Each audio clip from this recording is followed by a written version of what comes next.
आज के वीडियो में समझेंगे संसाधन नियोजन। संसाधनों के विवेकपूर्ण उपयोग के लिए नियोजन एक सर्वमान्य रणनीति है, अर्थात संसाधनों का विवेकपूर्ण उपयोग ही संसाधन नियोजन है। संसाधन नियोजन किसी भी राष्ट्र के विकास के लिए आवश्यक होता है। भारत में संसाधन की उपलब्धता में अत्यधिक विविधता के साथ साथ सघन जनसंख्या व्याप्त है। यहाँ कई ऐसे प्रदेश हैं जो संसाधन संपन्न हैं, पर कई ऐसे भी प्रदेश हैं जो संसाधन की दृष्टि से काफ़ी विपन्न हैं। कुछ ऐसे भी प्रदेश हैं जहाँ एक ही प्रकार के संसाधनों का प्रचुर भंडार है, तो कहीं खनिजों या संसाधनों की कमी है। इसीलिए राष्ट्रीय, प्रांतीय, प्रादेशिक और स्थानीय स्तर पर संतुलित संसाधन नियोजन की आवश्यकता है। अब अगला है भारत में संसाधन नियोजन। भारत में संसाधन का नियोजन एक जटिल प्रक्रिया है, जिसके निम्न सोपान हैं। पहला, पूरे देश के विभिन्न प्रदेशों के संसाधनों की पहचान कर उनकी तालिका बनाना।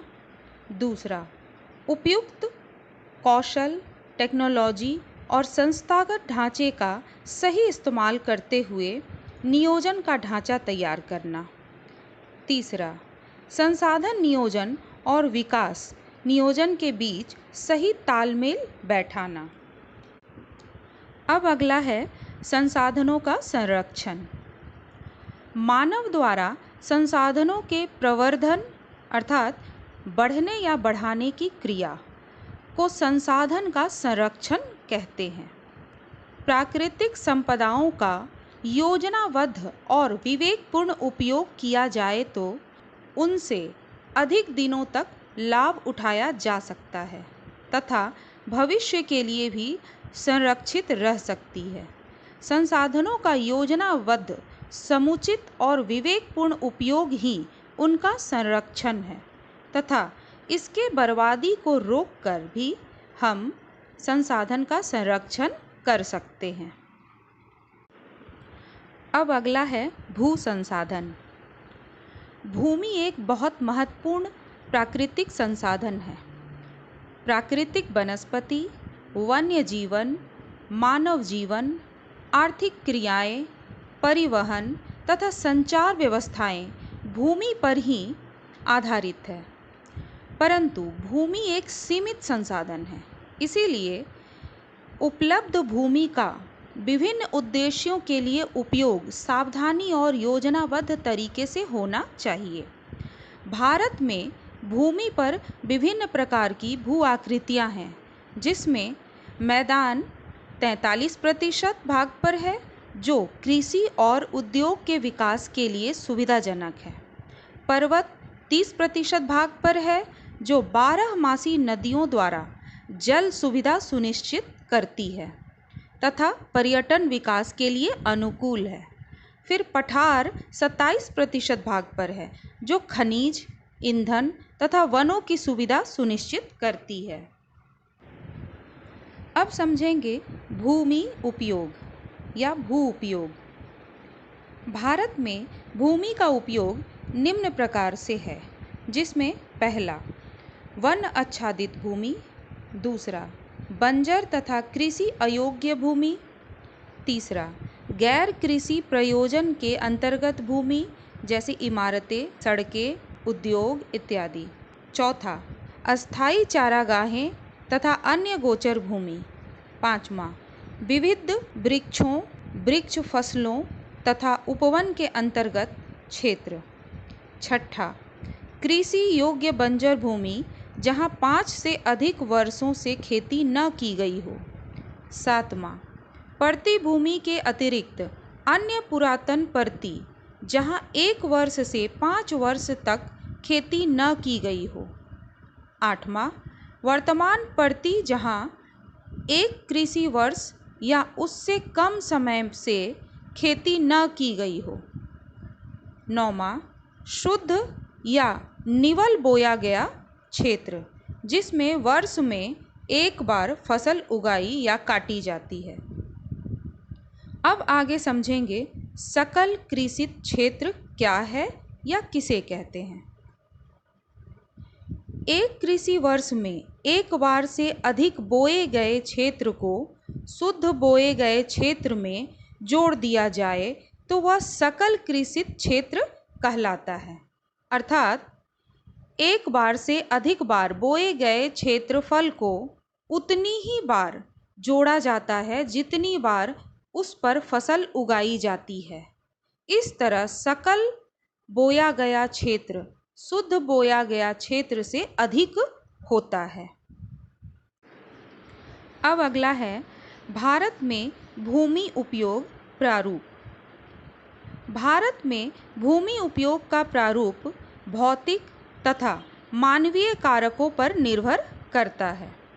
भौतिक कारक के उदाहरण हैं जलवायु, भूआकृति, मृदा के प्रकार आदि।